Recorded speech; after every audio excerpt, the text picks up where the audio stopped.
Hi, my name's Mark, one of the pastors here at Trillium. You might have seen an old movie called A Bridge Too Far. It's from a book with the same title. It's about the market garden campaign in September 1944 when the Allies tried to take the bridges over the Rhine River. If they could take a couple of those bridges, the war would be over by Christmas. And so they made this big giant paratrooper drop, biggest in history. And the only problem is they went one bridge too far in their ambition. And the campaign failed. They didn't capture the bridges. The war ground on for another 8 months. And it gets me thinking that sometimes in life our ambition goes beyond us. I had a moment here at Trillium where I may have gone a bridge too far. A couple weeks ago in church, I had it in the passing of the peace. Instead of people saying the peace of Christ be with you to each other, I asked them to say, I love you.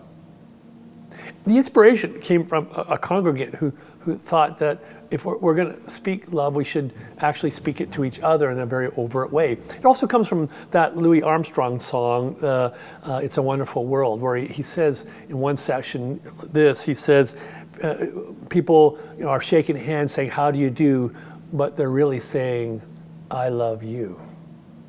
And it got me thinking about these gestures in church. We shake hands in church. We say the peace of Christ be with you. Are we not also saying to one another, I love you? And if we are, why can't we just say it straight sometimes?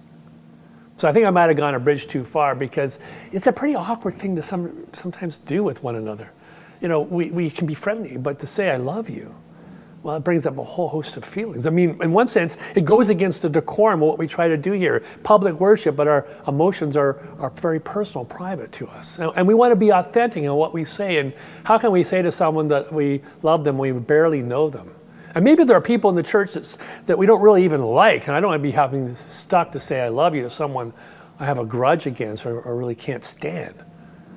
And yet, I struggle with this because it seems to me the business of the church is love. That's our business here at Trillium. In the same way that for Toyota, their business is building cars and trucks, SUVs. In the same way that Apple's business is building tablets and phones, the business of Trillium is love. Can you imagine going into a Toyota dealer and going up to a sales rep and saying, I'd like to buy a car? And they look at you and say, we don't use that word here. Well, what word's that? Car? Yeah, no, we don't use that word here. It's too complicated, too personal. That would make no sense. It's like going down to Dairy Queen and asking for an ice cream and the clerk at the counter says, no, we don't use that word here. Ice cream? But that's your business. How can you not use that word? We can talk about love in the abstract here at Trillium or in many churches. You can talk about love in the abstract. You can talk about the 5 words for love in Greek, and you can talk about the philosophy of love, and you can read poems about love. But that's a whole lot different than turning to someone and saying, I love you. Jesus' one basic commandment to his followers is to love one another. He says, just as I have loved you, you are to love one another. This is how the world will know that you are my disciples, if you have love for one another.